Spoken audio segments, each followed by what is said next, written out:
Nie ma wody na pustyni, a wielbłądy nie chcą dalej iść.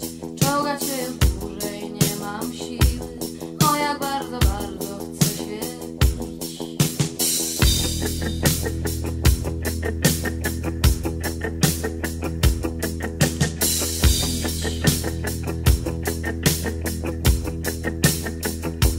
Nasza karawana jak się wciska, to nie w niej jak stutonowa łódź.